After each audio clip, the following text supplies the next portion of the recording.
です。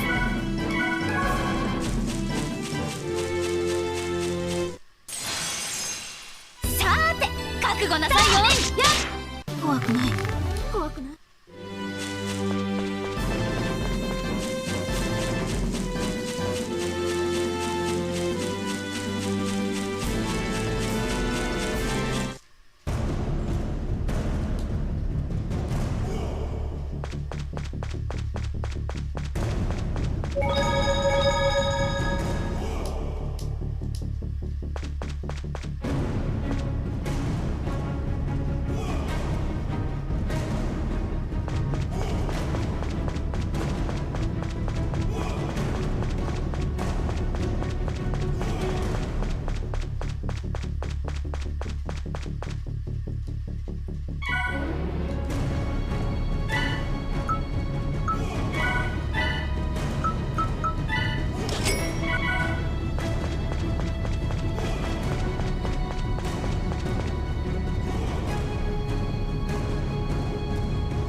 覚悟なさいよ。やるじゃない。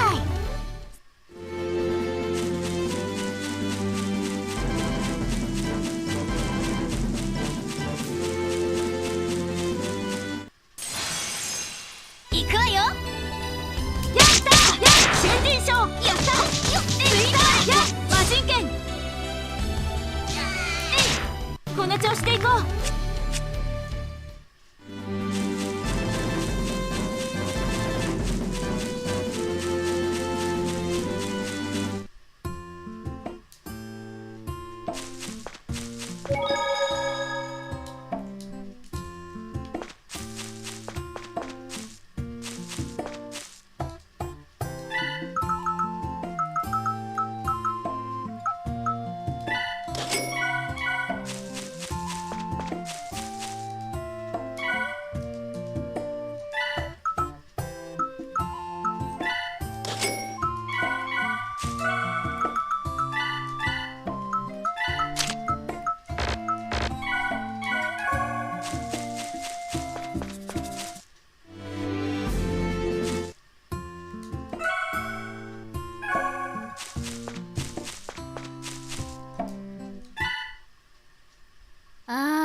負けないんだから。やったー。新人賞スイーパーや新人賞よし。や新人賞いっちゃがった。や新人賞やこれで一安心だね。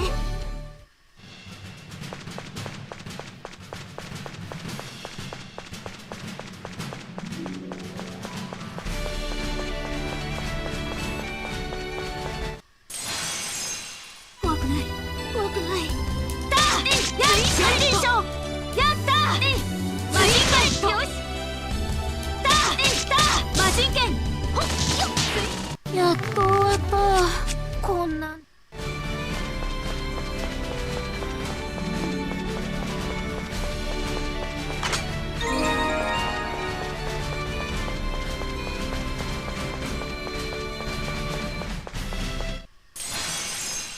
負けないんだから。新人賞よしこの調子でいこう。 Hey, what's up, man? How does the video feed look? This is a nightmare to set up, so I don't know how it looks on the stream.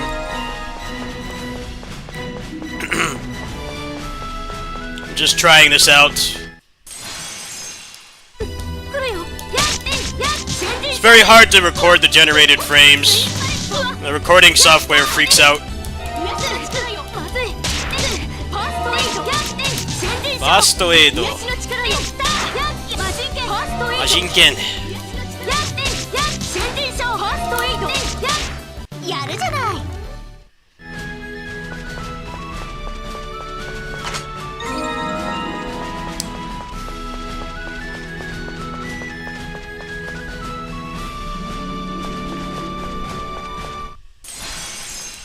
怖くない、怖くない。新人賞魔人剣。新人賞。修人賞。怖くない、怖くない。 Alright, that's good to know. Thank you.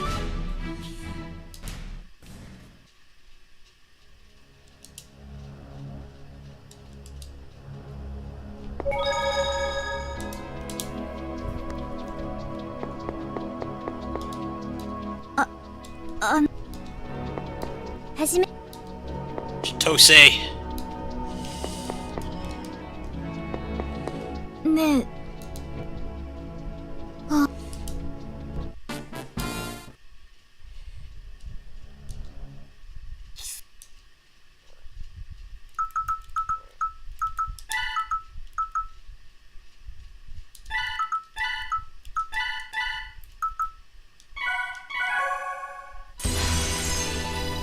敵だ。それがあんたの力。行くよ。ファイアボール。だ。やっ。新人賞。Gogahazan. ツインパレット。だ。マジンケン。ツインパレット。新人賞。だ。ツインパレット。新人権。ツインパレット。新人賞。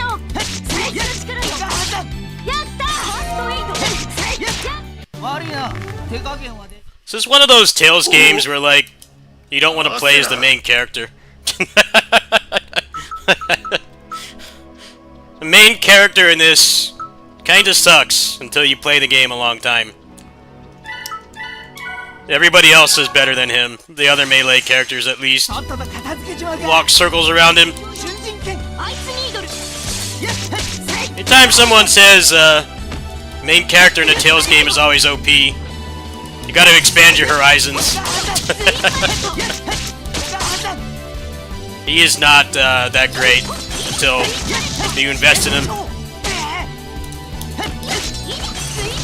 Stream Bonito. Bastoedo.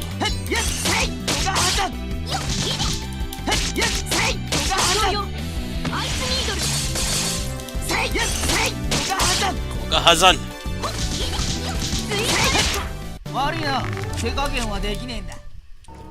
やれや。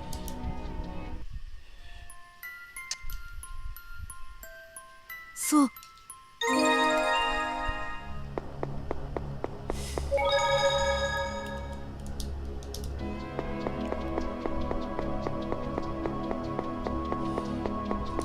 地獄。もう。間もなくに。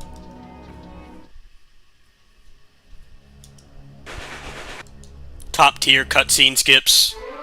Instant. I actually did, I didn't do this on the channel, it was in private, but I did play through this game.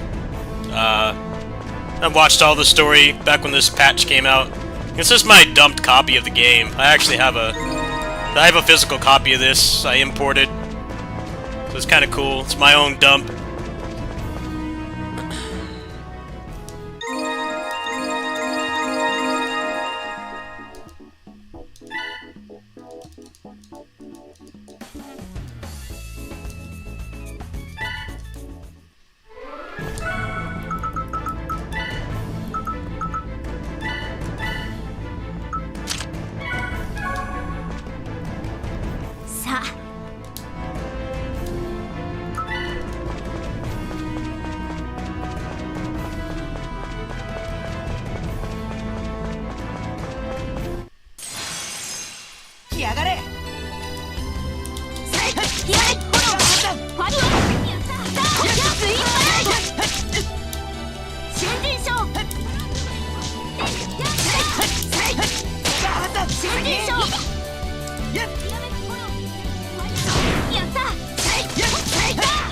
相手が悪かったな。そうそう、もっと相手を選びなさいよね。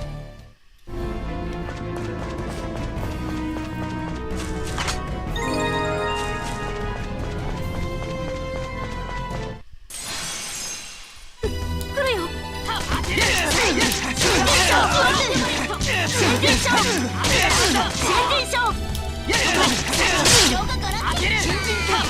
Jin Gen.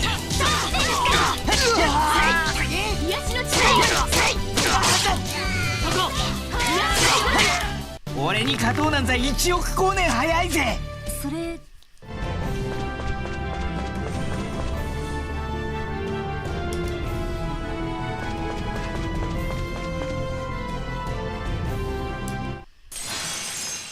来やがれ。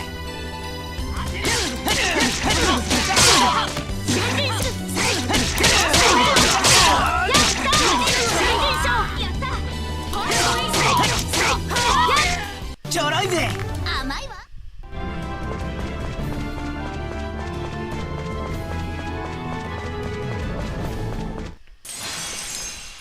さーて、覚悟なさいよ。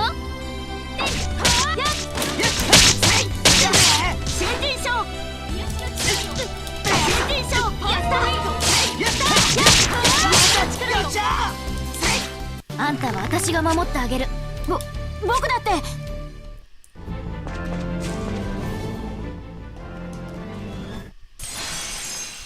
来やがれ。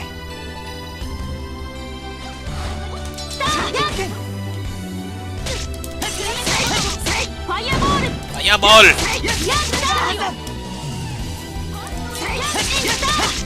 癒しの力よ。癒しの力よ。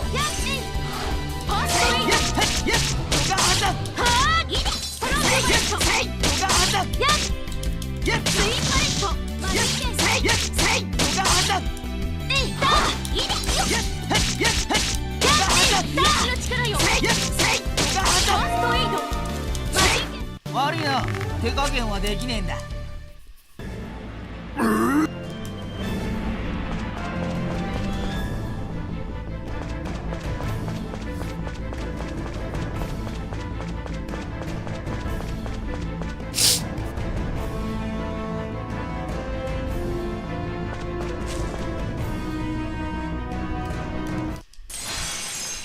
一気に行くぜ。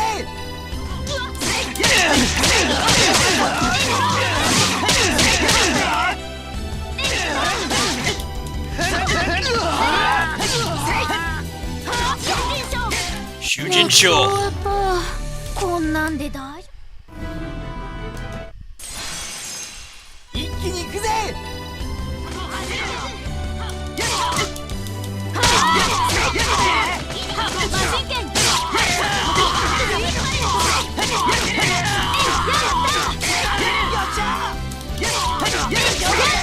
いててて、俺としたことが。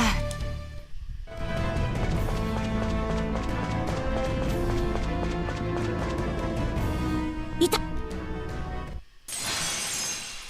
あ、体力がきつい。癒しの力よ。新人賞。マシン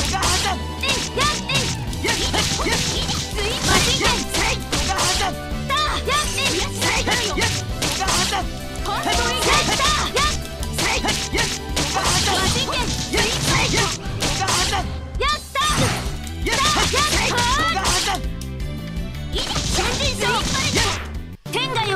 死が呼ぶ。お金が呼ぶ。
とっとと片付けちまうか。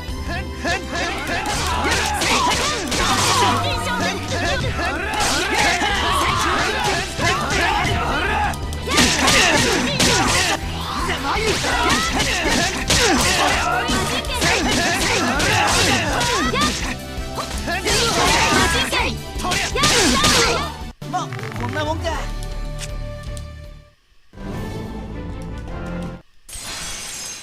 負けないんだから。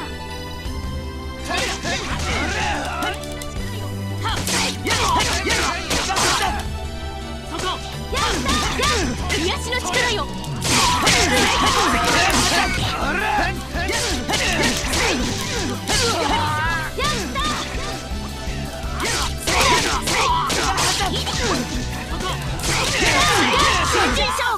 新人賞。邪魔する奴らはぶっ飛ばす。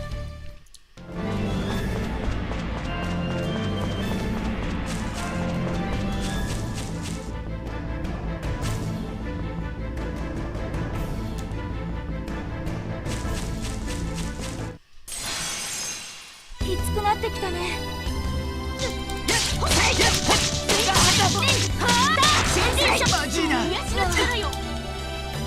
ファーストエイド。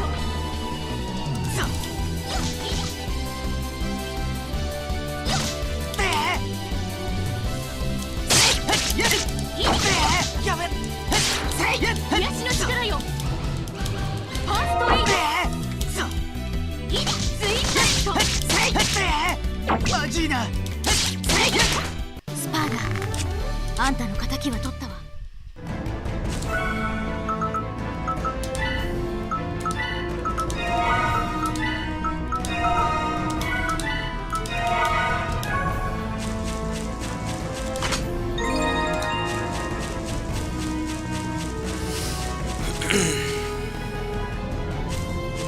I don't remember if anything's missable in this game, but starting to run low on resources.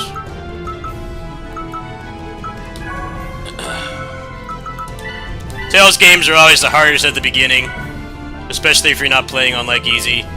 On hard, it's pretty rough. Ah, sure, why not? 負けないんだから。 Actually, I probably shouldn't because there's a paralysis here.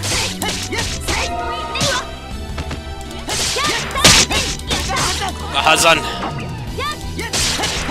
Shujin Show.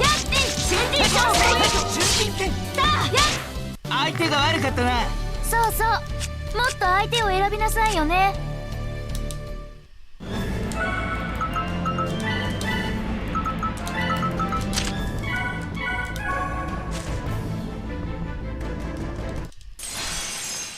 負けないんだから。新人賞。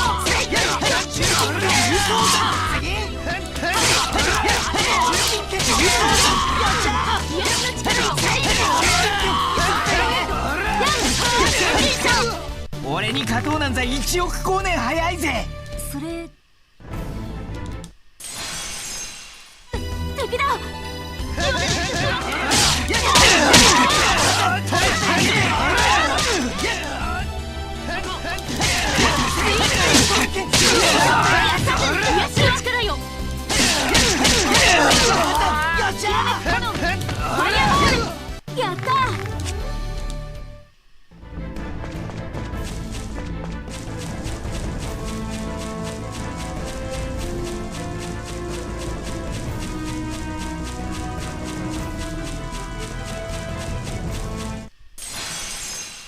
負けないんだから。とりゃ助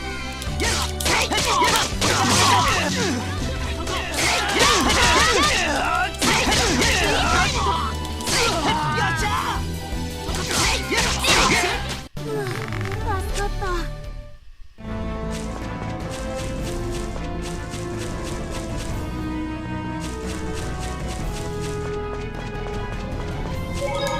His first fight with Ricardo.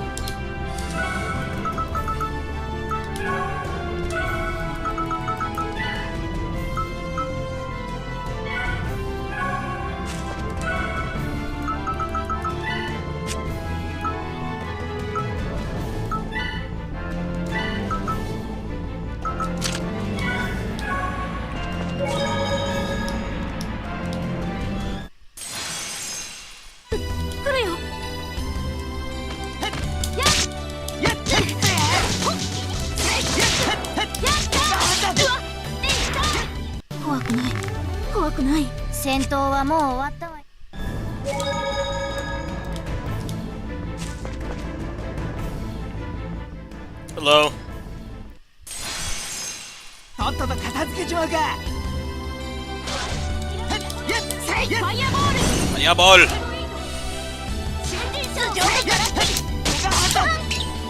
先人賞癒しの力よ。ファーストエア。先人賞。 Come on, Ruka, you gonna do something? Continue the combo, you bozo! ファイアボール。癒しの力よ。先人賞。 Shujin Sho. 先人賞。先人賞。やっと終わった。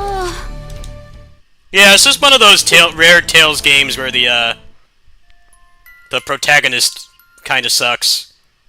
He's like objectively worse than the other melee characters. Unless you build around him a lot, which you can't really do at the beginning of the game, so almost nobody plays as him at the beginning. It's kind of like Abyss as well. Like, Guy is so much better than Luke every way. Everybody just plays as Guy, unless you're running with co-op with somebody. Ash is just better Luke, because he can spell cancel. Luke cannot spell cancel.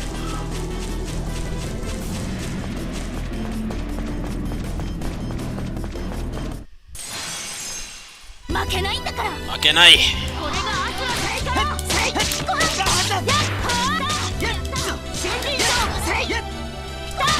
No, in this game it's kind of like integrated into the story, because all the characters in this game that you play as are reincarnations of like badass deities and stuff, and the whole thing is like he got reincarnated into like a clinically anxious nerd.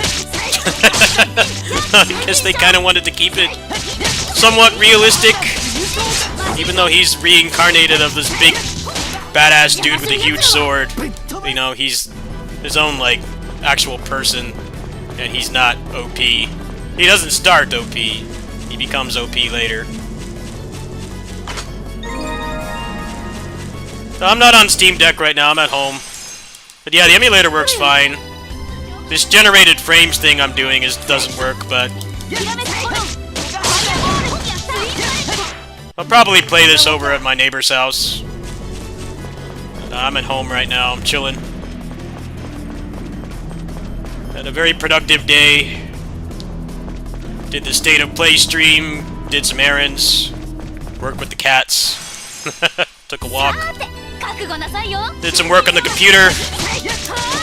Very productive day, so I kinda just want to chill out, play some games. I don't really care if people watch or not. I don't know how many people are hyped for the Vita Tales game.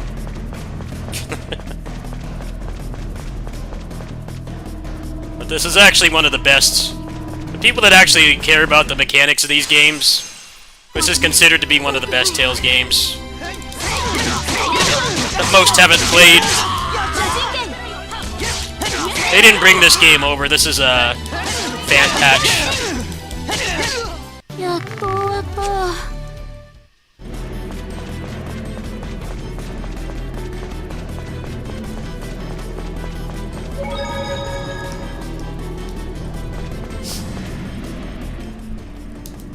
Ricardo.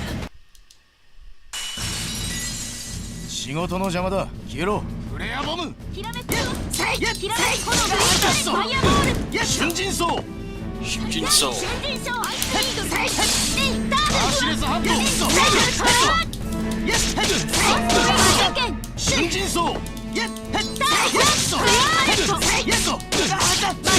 私の力よアシレス瞬陣走フレアボム先人賞瞬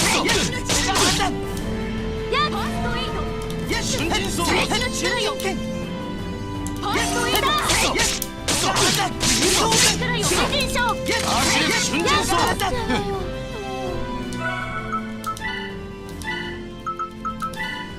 な先人賞出られないのよねファイアボール瞬陣走私の力よ先人賞フレアボム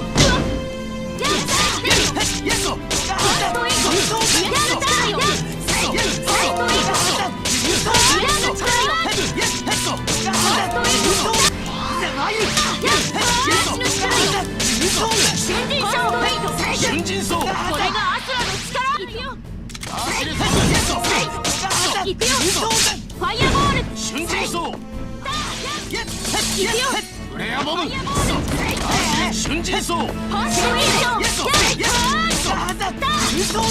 アシレスハントこのままだ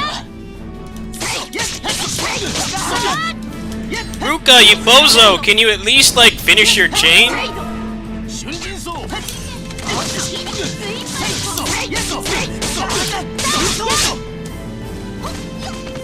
陣走アシレスハント瞬陣走 Good fight. これでどう？なんとか勝てたけど。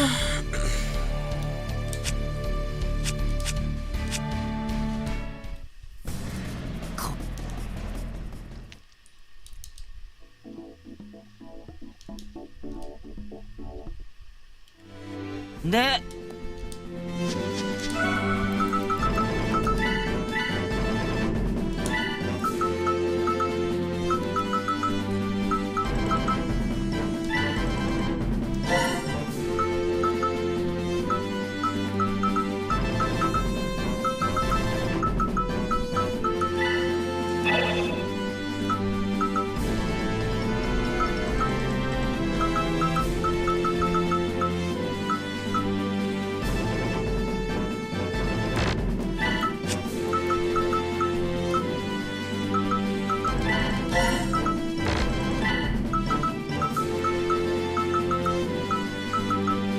Yeah, he got reincarnated into a clinically anxious nerd, so it's actually kind of integrated into the story, is that he is, he's like me, he's clinically anxious. He didn't get the badass genes, he's clinically anxious. Which is kinda cool, honestly. It's just, gameplay-wise, he really does suck compared to the other melee characters you get. They're, like, way better than him. You kinda gotta be at, like, the end of the game or on your subsequent playthroughs to really enjoy playing as him. He's just worse in every way. I kinda wish that wasn't the case. He definitely felt like he was a lot more fun to play in the original. This is a remake. In the original, he was a lot more competent to play. In this one, they really went with the whole, he's not, you know, super great at fighting. He's like more of a normal person that got reincarnated from a badass. He doesn't come out the gate knowing how to fight really well, like a lot of other Tales protags. The battle system was different in the original version. He was quite a bit better. This one you gotta grind to make him that fun to play. He actually was kind of like inaccurate in the original version, because he was actually relatively good. He could keep enemies in the air for a long time. In this remake they nerfed him quite a bit, at least on the first playthrough.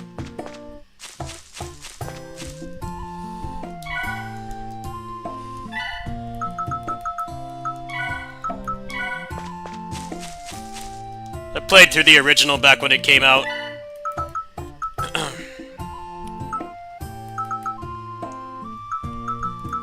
That was like, what, like 15 years ago? This is one of those games that they didn't wait like 15 years to remake it. They only waited like 4 or 5 years. It's not like the Resident Evil treatment. You know, they waited like 15 years to remake Resident Evil 4. They waited like 4 years to do this because they realized they could just... It doesn't have to be like AAA crazy graphics. This game does have way worse graphics than Tales of Hearts R, though, which is a much better looking game. The character models and stuff are way better.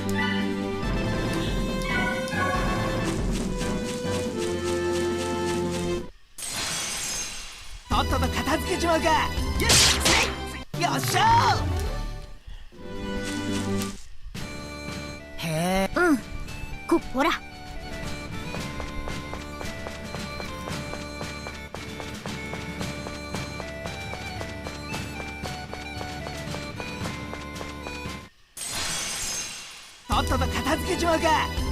I'll never forgive Bamco for letting the studio that made this shut down. It really pisses me off. It's the exact same thing that happened with the Alpha Dream. That was the studio that did the Mario and Luigi games, and Nintendo just let them die. I'm like, dude, they kept Mario RPGs alive for like 10 years. Can't you keep them alive? These guys made a ton of games for Bamco. They did 2 Tales games, then they did a bunch of Kamen Rider games. But I guess they just didn't want to keep them around. That's why the chances of this ever getting an official remaster or re-release is very slim. Because the company went out of business. This game was outsourced. Which is why I have the bounty to get the frame rate better. Because this game's got awesome combat if you give it a chance, but 30 FPS really holds it back. Like pretty much any other combat game that has crap frame rate, like God Hand, for instance. God Hand is majorly held back by poop frame rate. This game is no different. It's not very interesting now, but it really opens up after you play for a few hours.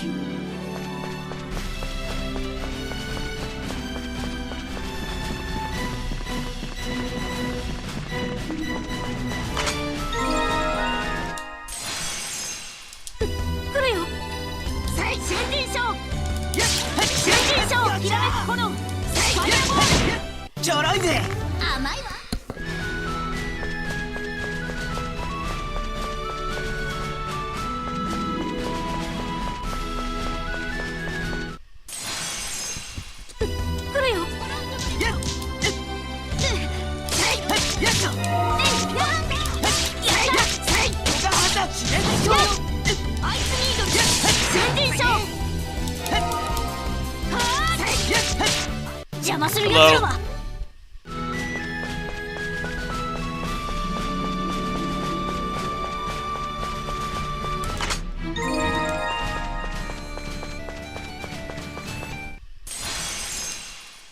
Not much, just chilling.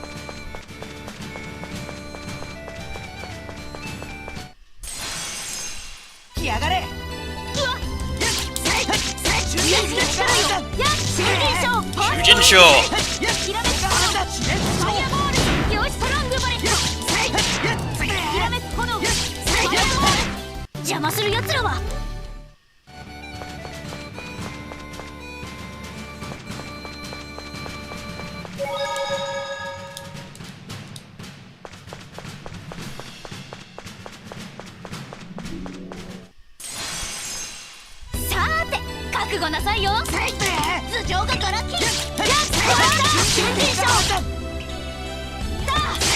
よっしゃファーストエイド新人賞。次春人結果判断やっと終わった。 Yeah, I already put up a video about that, dude. Did the algorithm not show it to you? I already put up a video about it. It's not overly long, it's like 5 minutes. 一気に行くぜ I'm not the kind of guy that makes like a trailer analysis video that's like 30 minutes long out of like 20 seconds of gameplay. It's pretty to the point. If you want my thoughts, they're on there.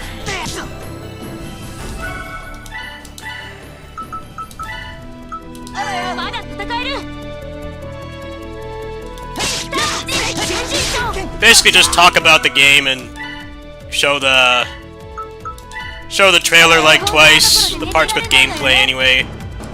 It's not a big time investment to watch. 癒しの力よ。春人結果判断優勝ファーストエイド。癒しの力よ。やめ春人結果判断優勝狭い結果判断優勝癒しの力よ。まだ戦える。癒しの力よ。ファイアーファーストエイド。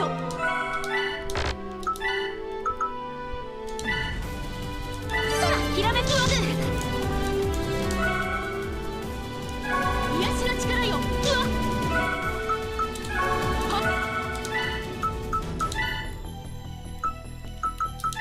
ァーストエイド。新人賞。 Yeah, the AI screwed this up. まずいのよ。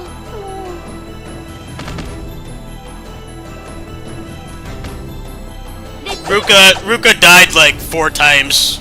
He couldn't keep the combo going. Plus, I'm like not doing any grinding. I'm kind of like speed running through this because this is my 3rd playthrough of this game. I played it back when it came out. I didn't record it, but I did play this in private. Oh, no wonder he had no toilet paper. That's why. Should go a lot smoother now. Ruka's not very smart. Not very smart gameplay-wise. Idiot. 癒しの力よ。春人結果判断優勝癒しの力よ。春人結果判断やめファイアー癒しの力よ。結果判断優勝癒しの力よ。新人賞ファーストエイド。ひらめく炎。癒しの力よ。春人結果よっしゃ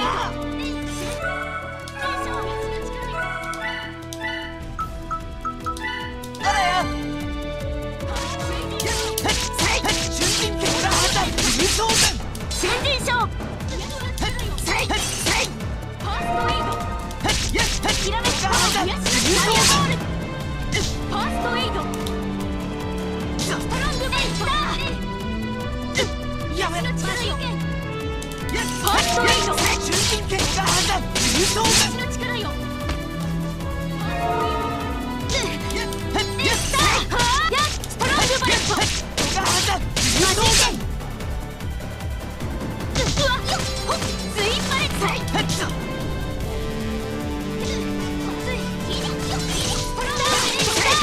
新人賞。結果判断優勝狭い結果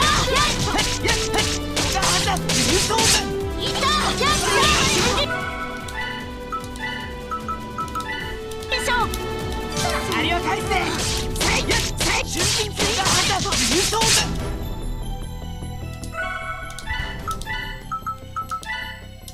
まだ戦える。ツインこれがアスラの力。春人結果判断優勝新人賞。新人賞。相手が悪かったな No, these games are pretty actually legit. Well, this game in particular is pretty difficult at the start because they don't have the main mechanic that lets you combo them. So This game's kind of weird, but once you start getting the cancels and stuff, it plays really differently, but, at the beginning of the game, you gotta play it like an old school Tales game, and just like, the usual strategy of like, you wait for them to be staggered, you do a combo, and then you stop it, and hope that the AI will be smart enough to actually continue the combo, and then repeat it. But later on, you don't really have to rely on that as much, because you get over limit, and you get dash cancels and jump cancels and stuff. This game gets super fun later, but at the beginning it definitely is kind of just I wouldn't call it generic, but like a basic Tales game, and the way that the fights play out. But it opens up pretty quick. This is like an hour into the game, so the battles are going to be very standard Tales looking.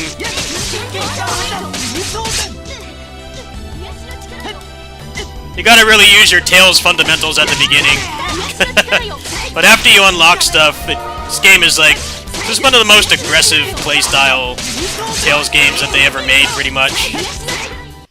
Once you unlock stuff, you can pretty much like never stop attacking.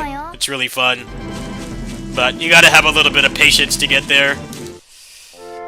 At the beginning, it's kind of just vanilla Tales. You get a stagger, you try to keep that stagger going as long as possible, and strategically stop your combo at points where you can go back to neutral and do another chain, which is kind of what I was doing in that boss fight, but the AI was not doing me any favors. Kind of just standing there and zoning out and not helping. But later on, you have to rely on them a lot less, because you have ways to keep the combo going by yourself. It's kind of a bonus that they help, but you don't have to rely on it as much. But at the beginning, you kind of gotta have those Tales fundamentals.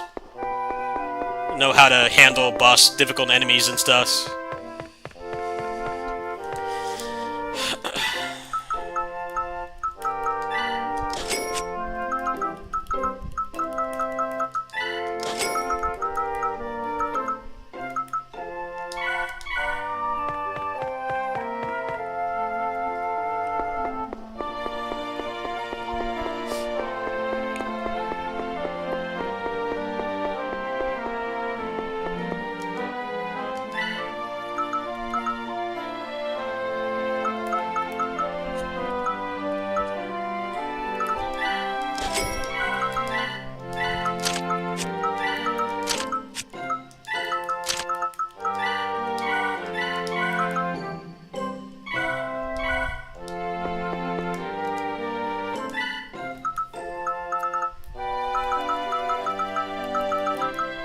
I do really wish that they had not kept random encounters. The original game, main problem with the original game was it was a DS game, so it looked really bad. Also, the dungeons were terrible.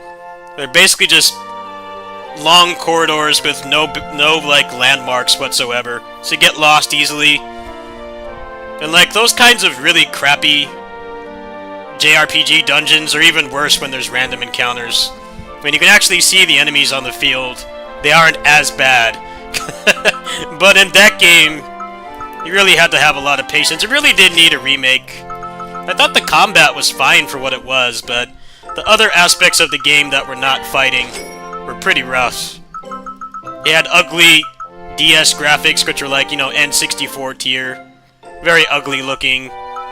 And then just dungeons just completely devoid of anything interesting. I don't really mind that they didn't have like annoying puzzles and stuff. I don't particularly need that in an RPG, but when you get lost in just vast expanses of nothing, it really sucks.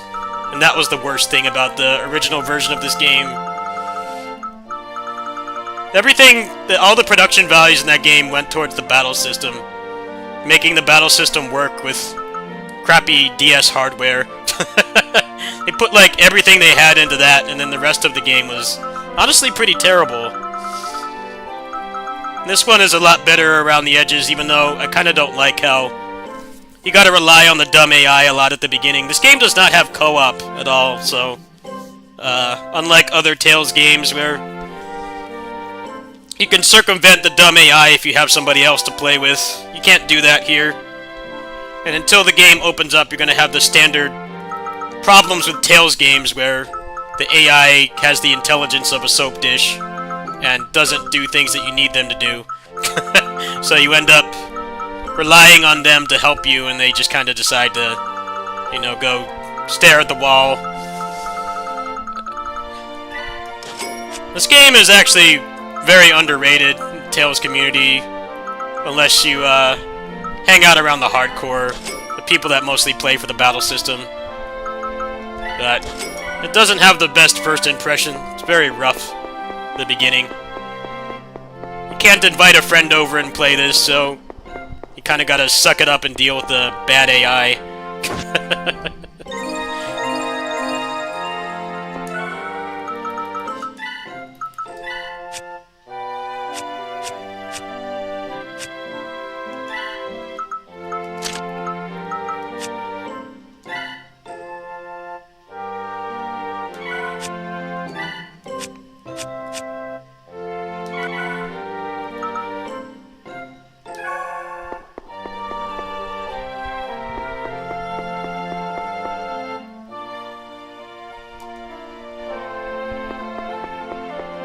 I don't know, there's couples that, like, have played these games together. There's siblings that have played them together, parents. Imagine it's mostly couples and siblings. Because it's kind of hard to... Even when you're a kid and you don't have responsibilities, it's hard to get somebody to sit with you and play an RPG for several hours. It's definitely not as easy as... You know, hey, let's play Call of Duty for a bit, or let's play some Tekken. It's a lot more of a time investment. But yeah, there's definitely people that only play these games multiplayer, which is why some of the ones like this that don't have it, people like don't like them because of that. I've played co-op Tales like twice with a friend from high school who I still talk to. Like the only time. He was having fun even though he didn't really know what he was doing. But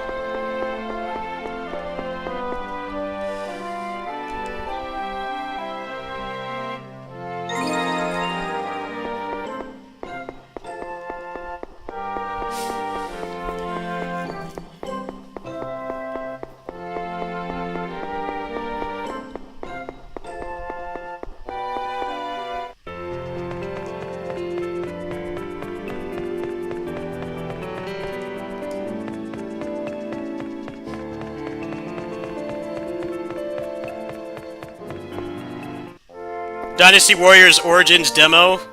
Probably. They'll probably show it at TGS. I just want some raw gameplay.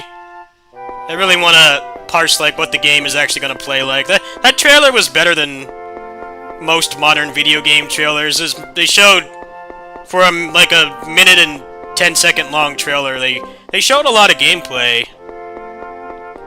I was like genuinely shocked. I thought it was just going to be like another CG crap fest where you can't even see the game. But there's a lot to unpack in that like 20 seconds of gameplay. It looks pretty awesome. I think it's just going to be divisive because it's very clear they're trying to distance themselves from having like 800 characters anymore, which I'm all for personally.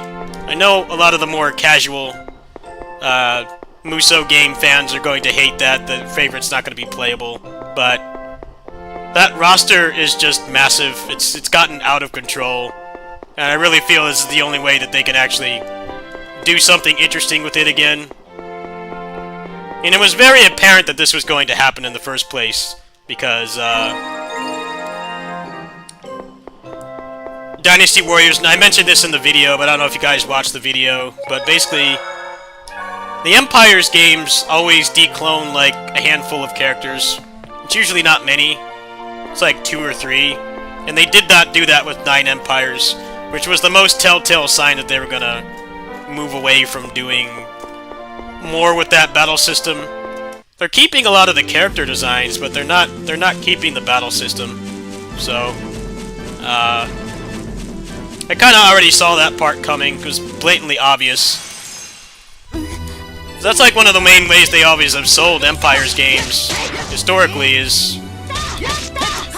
You know, hey, the average Muso enjoyer might not be into the whole city and army management thing, but, you know, hey, here's a new moveset to play with, or... You know, you can make your own character. 9 Empires did not have that going for it at all. It's basically just... If you liked Dynasty Warriors 9 despite its faults, and you wanted more of it, there it was. But... There wasn't really a material reason to play it. They had no new characters or anything. They did tweak them out. They did make some minor adjustments to the battle system, but...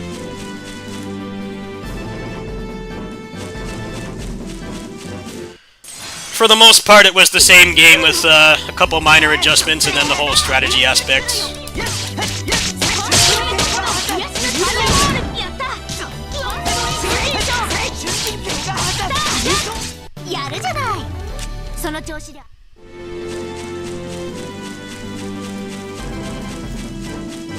I hope the PC port is good. I know that's intense copium, but I hope the PC port is good.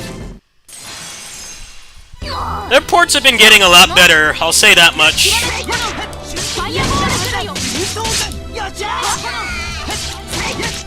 But they've also still been very inconsistent with their PC ports. Like the Samurai Warriors 4 DX that just came out a few weeks ago is like, it's decent.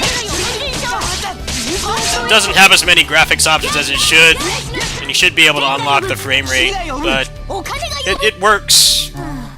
But then there's stuff like Wolong and Stranger in Paradise, which are abysmal PC ports. Stranger of Paradise especially is one of the worst Japanese games to get a PC port in a long time. It did a terrible job.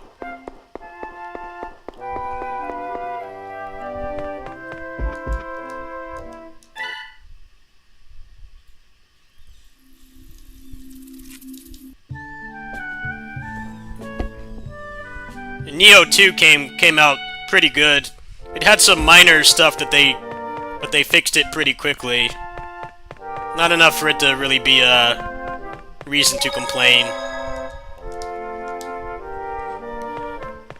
I don't know, I have a feeling that game's gonna have really high system requirements.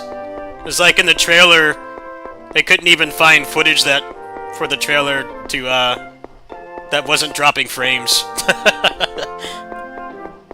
But I guess it's to be expected, because it's basically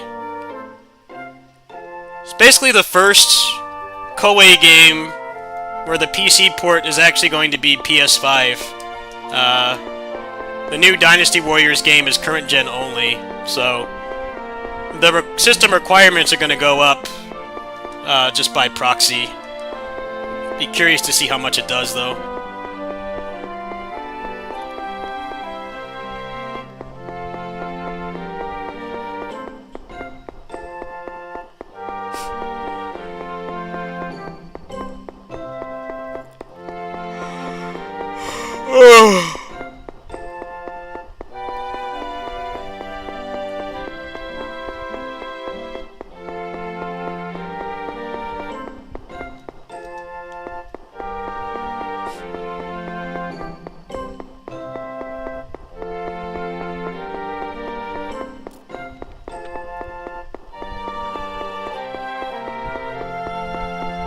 I don't remember where to go. Oh yeah, I gotta talk to this guy. It's been a good, like, 3 years since I played this. Last time I played this through. I did watch the story the first time, I didn't really care this time. There's a pretty good spoiler-free walkthrough for this by, Chiratris. じゃあハルトマン、ちょっくら聖女安寿様とやらを軍の連中から助け。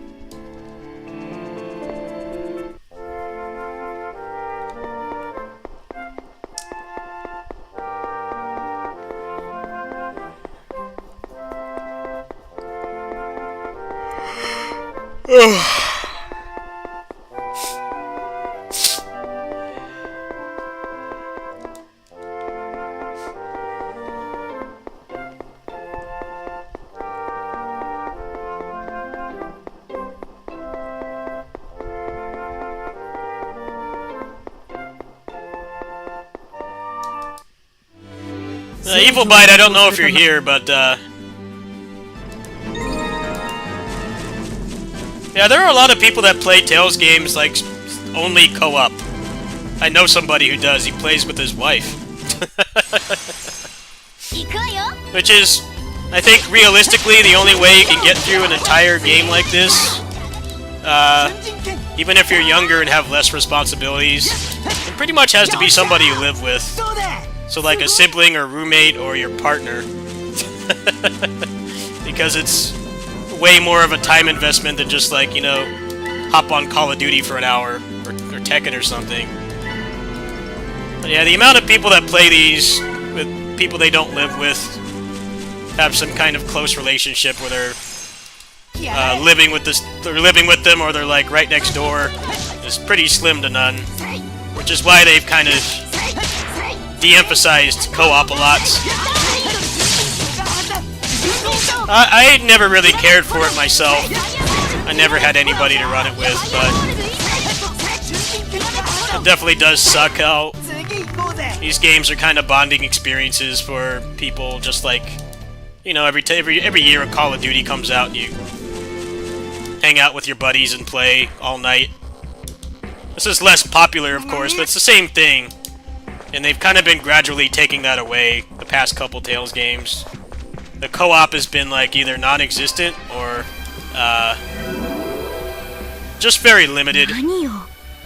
Like Zestiria had co-op. Zestiria had co-op, but the way that the gameplay worked,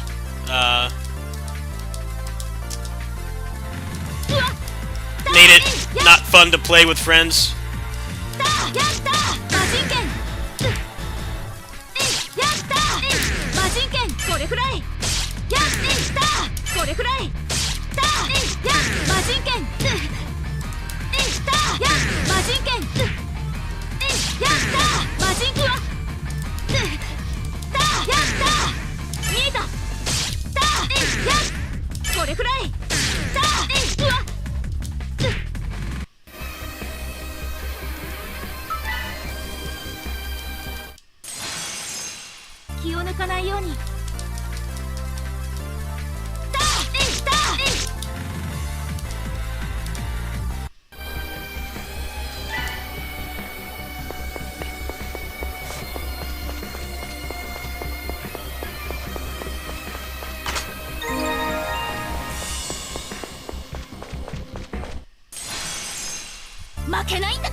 に行くぜ。癒しの力よ。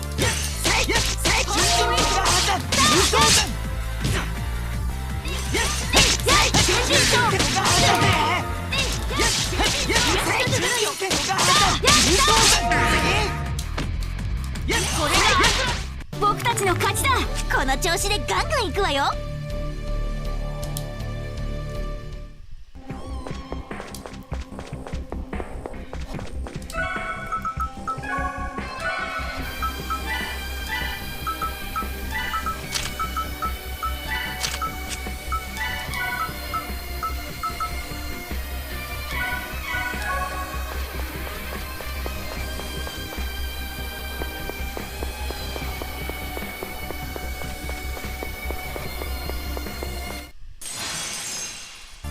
どれよ。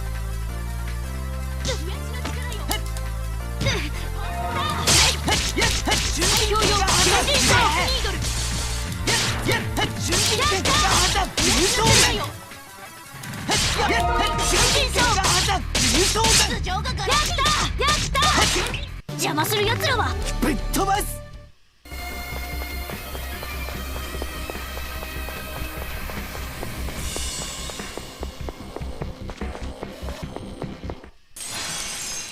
とっとと片付けちまうか。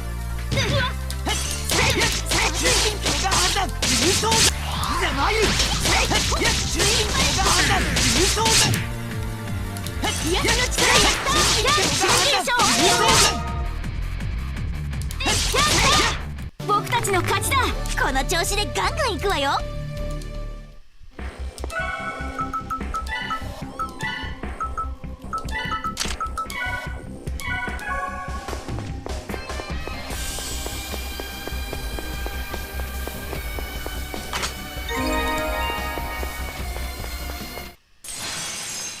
一気に行くぜ。癒しの力よ。先人賞。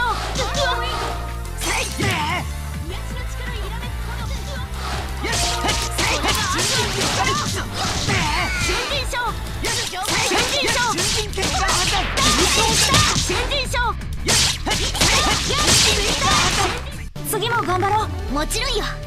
負けてられないんだから。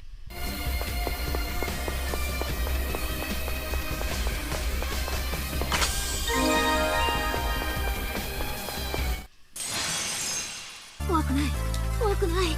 癒しの力よ。ファーストエイド。やった癒しの力よ。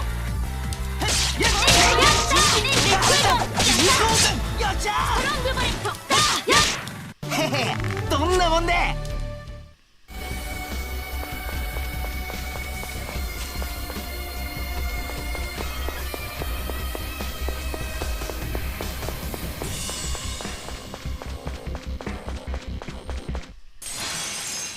囲まれた。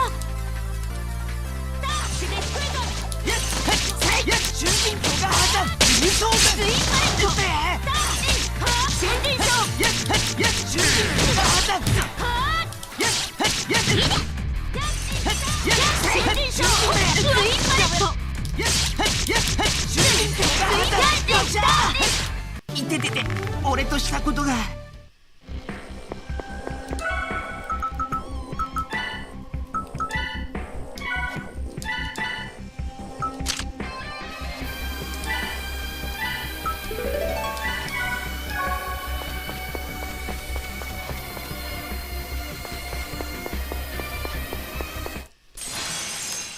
来やがれ。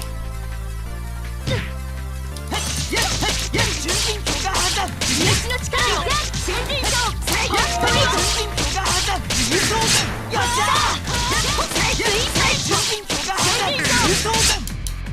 った天が呼ぶ。死が呼ぶ。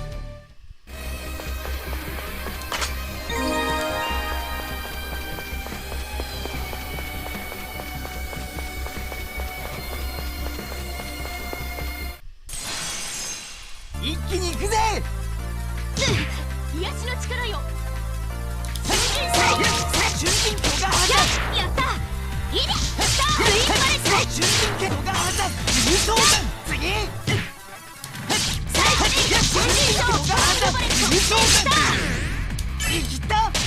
邪魔する奴らは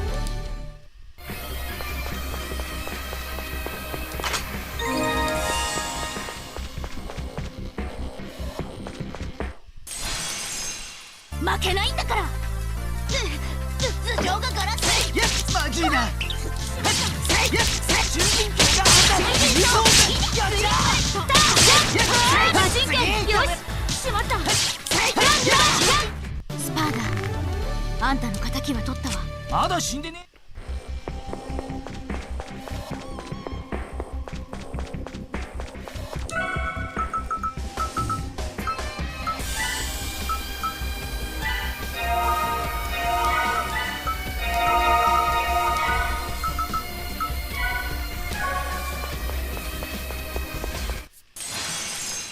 行くわよ。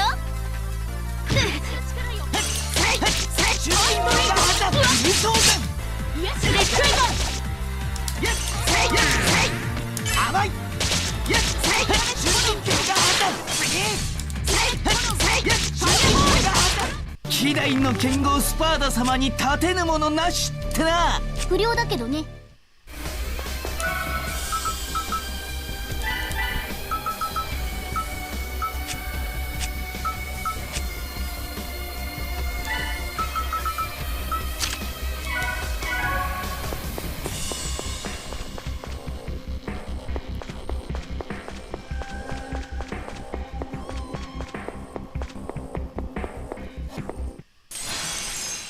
怖くない怖くない。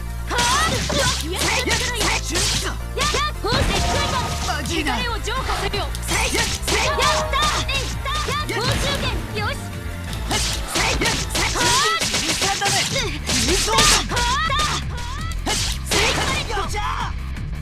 報酬権中心チリサダメ。相手が悪かったな。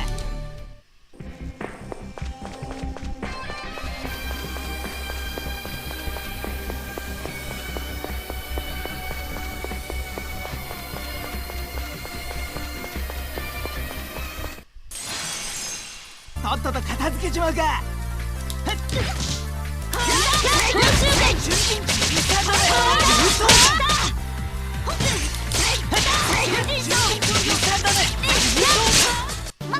こんなもんよね。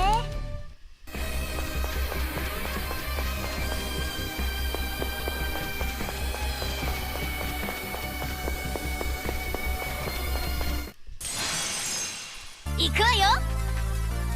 スイートバレット。お返しだぜ。このワンポイントファイアボール。ちゃっちゃと終わらせるわよ。しまった。天が呼ぶ。死が呼ぶ。お金が呼ぶ。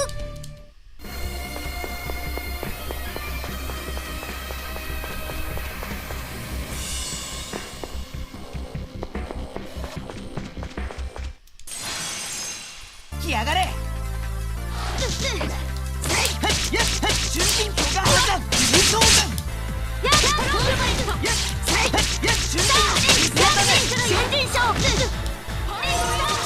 魔人剣。これがあった。ちょろいぜ。甘いわ。ちょろ甘だね。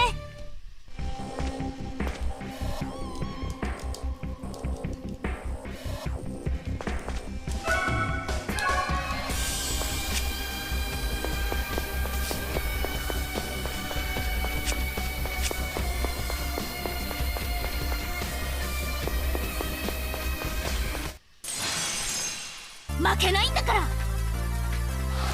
中心形があった輸送だ。報酬権。報酬権。お返しだぜ。へへ、どんなもんで。よっ、さすが。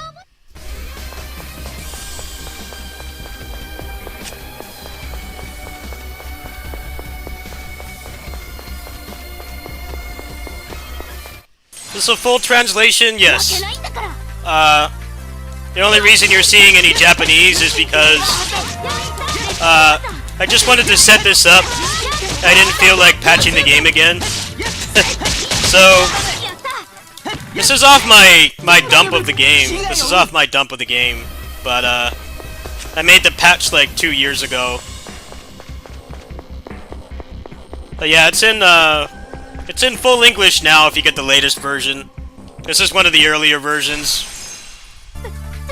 Because I was kind of just trying out this frame generation thing and didn't feel like doing the extra elbow grease and getting the new patch. But I'll probably do that like tomorrow or something. But yeah, it's available in full English. And if you use lossless scaling, you can also double the frame rate. So, pretty sweet deal. Which is how it's 60 FPS right now. Normally this is a 30 FPS game. Which really sucks because once you put some hours into this game, the battle system is one of the best in the series. Frame rate really holds it back. Just like all the other ultimate action games that have crap frame rates. This one's no different, sadly. I do have a bounty to get this game to run natively at 60 FPS, but haven't had any luck because there's a number of things that are preventing it. Mostly not having a debugger is one of them, and then also no V-blank frequency in Vita 3K right now. And then finding somebody that actually wants to do it. So, three things kind of preventing it from happening. But this is a good substitute for now. I don't really feel a whole lot of input lag with the generated frames. Probably wouldn't want to play like a fighting game or, you know, a first-person shooter with this frame generation, but for like casual single-player games, it seems like it's pretty good. Been playing with this on for a little over an hour now, and I don't really notice any input lag if there is any.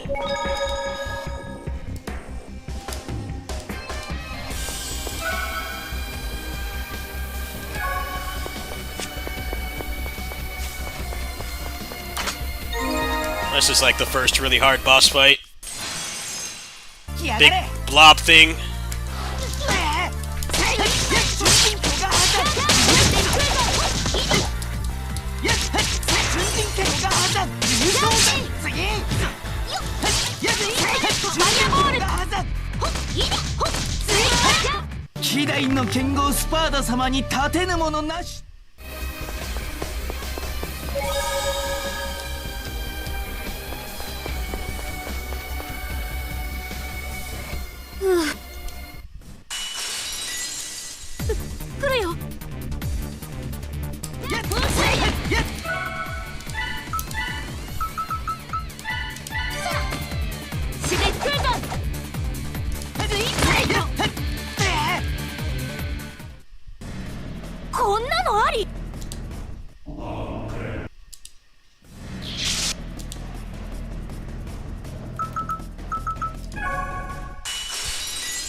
Honestly, don't bother playing the original.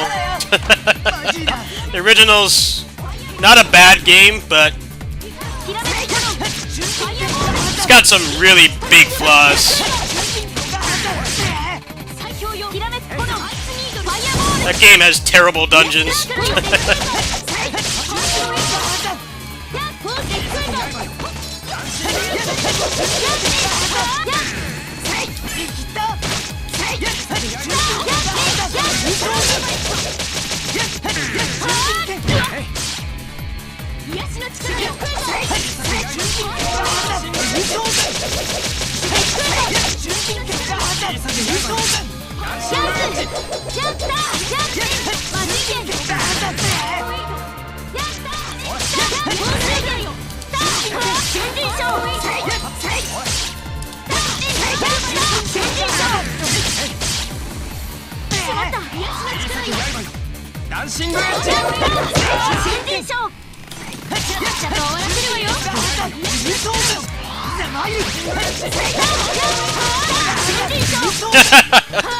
Yeah.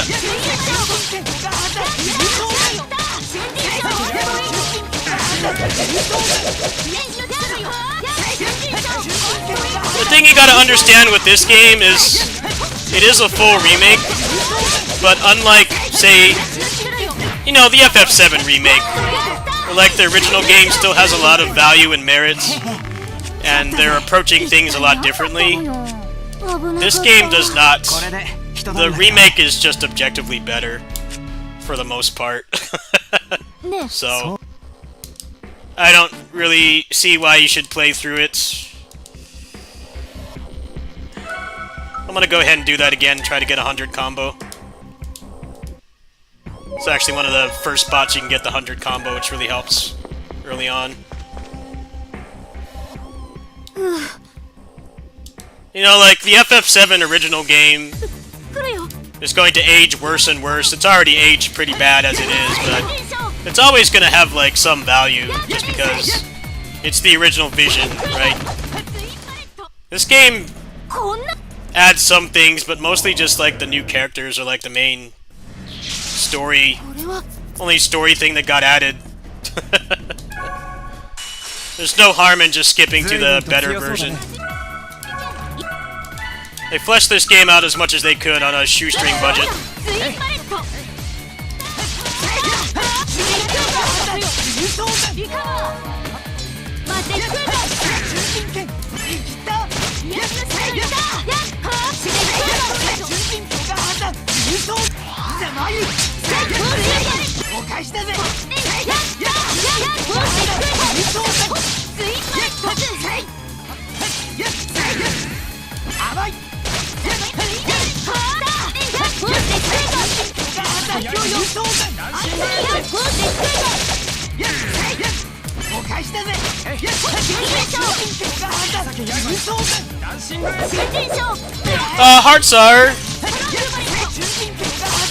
Hearts R is kind of divisive.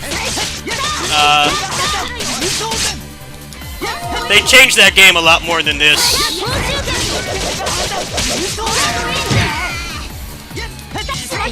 Also, main difference with Hearts and Hearts R is the Hearts battle system is like really spammy and kind of janky, but it's got really sick pixel art, so the graphics are considerably better.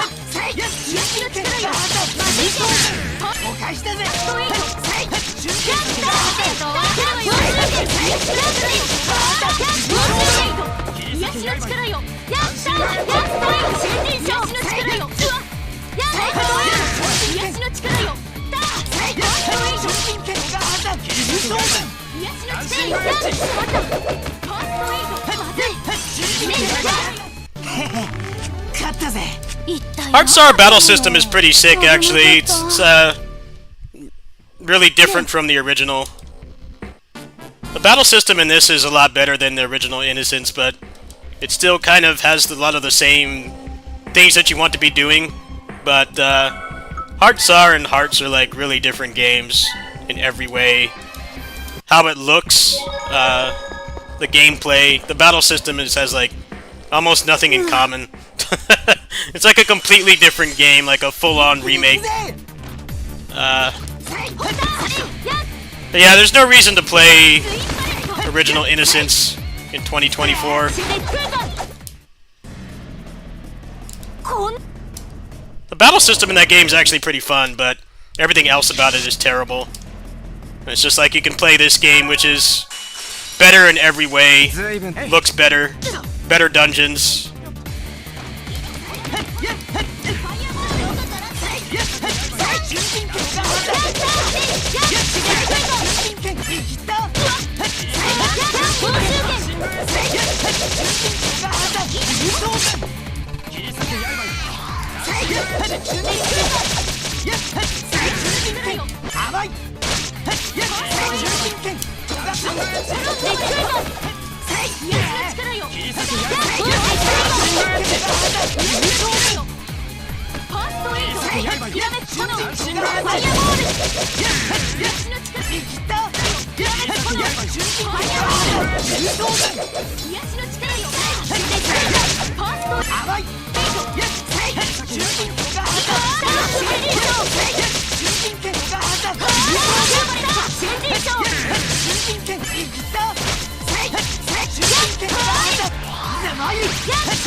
There we go, 100 combo. Just took a little luck from the AI. AI likes to troll you and screw up your combo.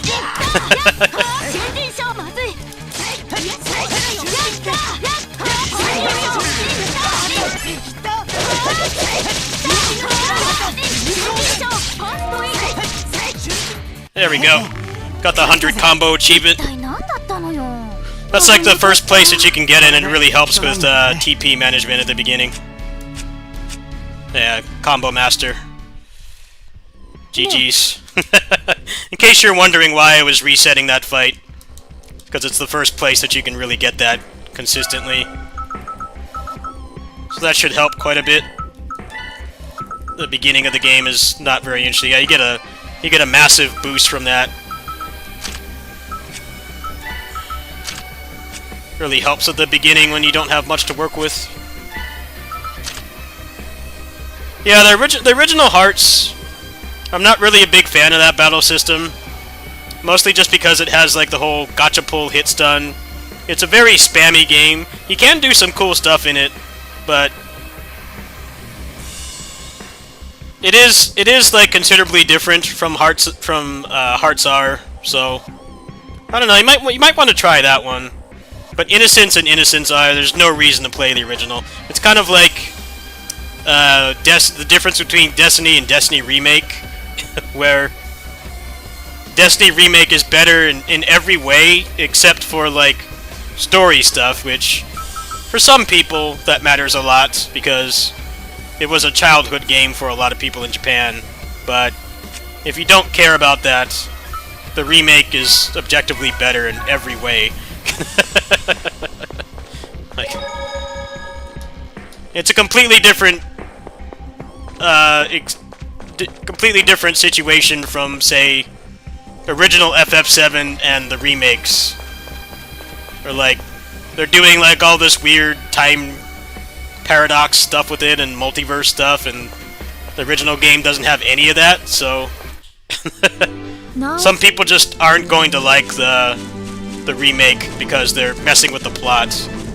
Tales remakes are a lot safer in that regard. They add stuff, but they don't like really change how the plot goes out for the most part.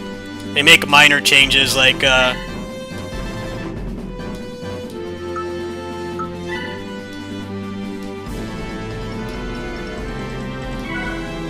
him. He's only in this game. He's not in the original at all.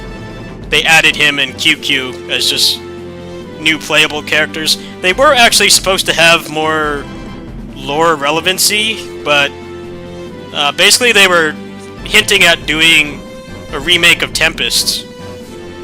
But because they only put these games on the Vita and they never ported them, no one bought them, so the Tempest game never happened. But the post-game dungeons of both Vita games allude to there being a Triverse, and the Triverse was supposed to be this, Hearts R, and then Tempest R, which really sucks because Tempest is like objectively like one of the worst Tales games ever made. Like, we like to rag on Arise a lot, but Tempest is much worse. And that game needed a remake the most. Innocence definitely needed this remake. Hearts is kind of subjective. Hearts Vanilla isn't a bad game. It's not one of my favorite Tales games. And they changed the battle system, like, completely. So, it's not gonna vibe with everybody. But Tempest is just a shit game all around. And it seems like at some point they were planning to do a remake. Because the post-game dungeons basically hint at it. They basically just put it in your face without directly saying it. Like, hey, we're gonna remake the worst Tales game with, like, this quality. You know, better graphics, better dungeons, and, you know, really good battle system. But it didn't happen.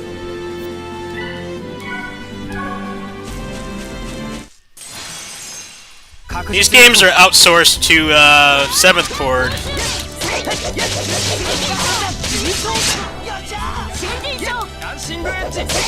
Very similar to what happened with, the Mario and Luigi series. Like, those games weren't made by Nintendo. At least, I don't think the ones past the first one were.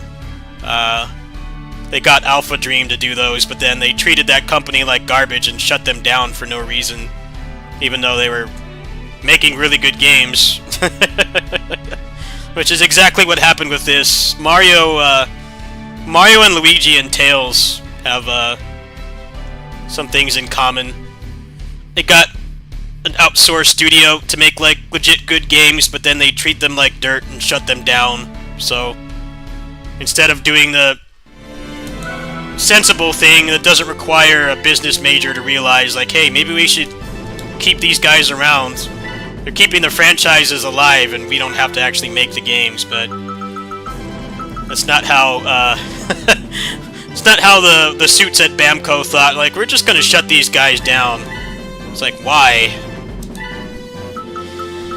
They're doing you a favor.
Anyway, folks, I'm gonna go ahead and call it a night. How was the stream tonight? Because I've got this really ghetto way of doing this, where it's recording the generated frames. Because if I put the emulator into the streaming software, it doesn't show the generated frames. Now, I found a workaround. So, how was the gameplay tonight? Like, did it actually look 60 FPS? I'll have to watch the stream back, but I'm kind of this is kind of a test. Because if it's gonna have problems, I'll just play this offline and just record some clips of it or something. How was the gameplay tonight for anyone that's still up? I know most people have probably gone to bed, but you can just go back and look at like the boss fight. How was it? So silky smooth, generated 60 FPS for me, and I don't really notice any input lag. If there is, this isn't the kind of game where it matters, I guess. Oh, that's all that's needed. Well, thanks. I'm gonna go ahead and go to bed. I'll see you guys, I don't know, probably when I wake up or something. I'll play some more Tales or some other game.